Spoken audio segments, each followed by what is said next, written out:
कोशल जो होता है इस गर्भाशय के अंदर होता है। ठीक है, तो ये हो गया अंडवाहिनी। ठीक है, अंडवाहिनी के बारे में हमने क्या बताया कि गर्भाशय के ऊपरी सिरे से लगभग 10 से 12 सेंटीमीटर लंबी नलिकाकार रचना निकलती है, जिसको अंडवाहिनी, फाइलोपियन ट्यूब या ओविडक्ट के नाम से जाना जाता है। ओविडक्ट अर्थात फाइलोपियन ट्यूब का जो आंतरिक सतह होता है, ठीक है, वह सिलिएटेड एपिथेलियल टिश्यू से मिलकर बना होता है। ठीक है, अंडवाहिनी का आंतरिक सतह सिलिएटेड एपिथेलियल टिश्यू से मिलकर बना होता है। ठीक है, उसके बाद हमने बताया कि ये जो अंडवाहिनी होता है इसके 3 भाग होते हैं। ठीक है, अंडवाहिनी के 3 हिस्से होते हैं जो कि यहाँ पे फिगर के साथ दर्शाया गया है। ठीक है, अंडवाहिनी के 3 हिस्से कौन कौन? तो पहला हो गया क्या बाबू? तो इस्थमस।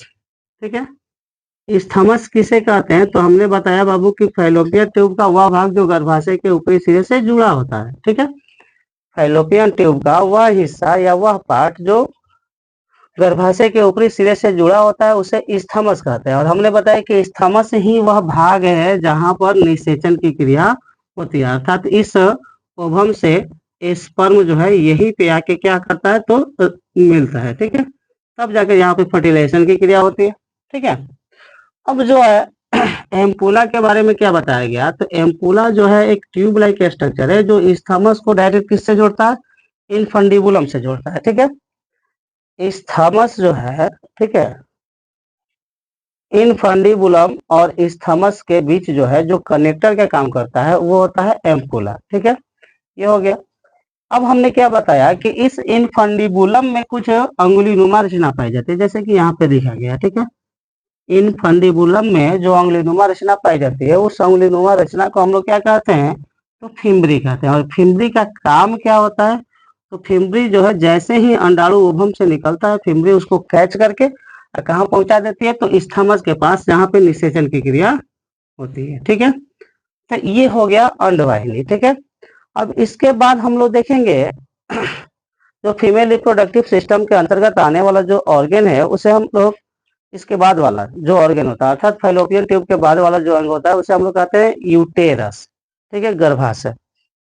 अब गर्भाशय के बारे में क्या बताया जाता है? ठीक है, एक बार यहाँ पे देख लिया जाए कि गर्भाशय जो है इसके अंदर कौन कौन सी रचनाएं पाई जाती है। ठीक है, तो इस कुछ हिस्से को, फाइलोपियन ट्यूब के कुछ हिस्से को हम यहाँ पे मिटा दे रहे हैं। ठीक है, क्योंकि हम लोग का अगला टॉपिक क्या होगा? तो यूटेरस होगा, इसलिए ज्यादातर फोकस जो है यूटेरस पर किया जाएगा। ठीक है, चलिए यहीं पर इसी फिगर पे हम लोग देख लेंगे कि जो यूटेरस होता है उसकी बनावट वगैरह कैसी होती है, उसका स्ट्रक्चर कैसा होता है। ठीक है, तो कैसा होता है? ठीक है, यूटेरस।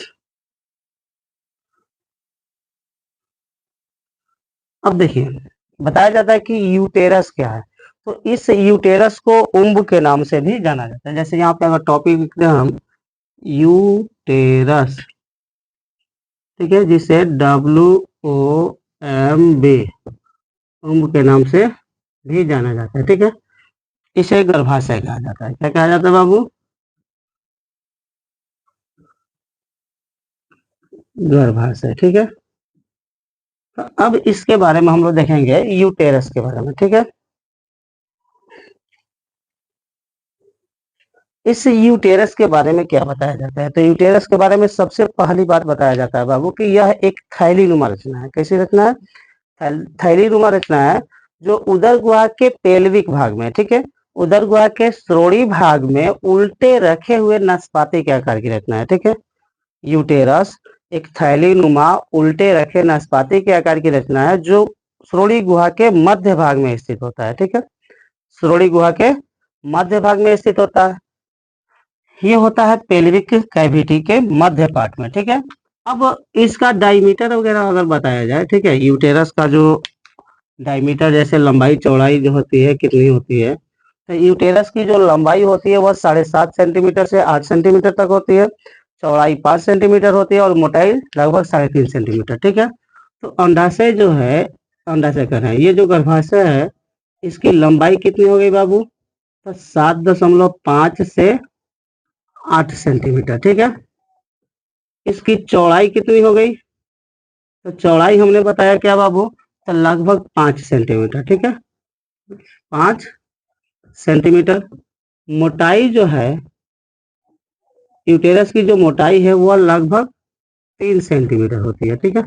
ये हो गया यूटेरस का डायमीटर, ठीक है। यूटेरस 7.5 सेंटीमीटर लंबा, 5 सेंटीमीटर चौड़ा और लगभग 3 सेंटीमीटर मोटा होता है, ठीक है। गर्भाशय जो होता है और यूटेरस जो होता है, इसका वेट जो होता है अर्थात तो वजन जो होता है, ठीक है, वजन वो लगभग 40 से 60 ग्राम होता है, ठीक है। यूटेरस का वजन 40 से 60 ग्राम होता है, ठीक है। अब कह रहा है कि यूटेरस जो है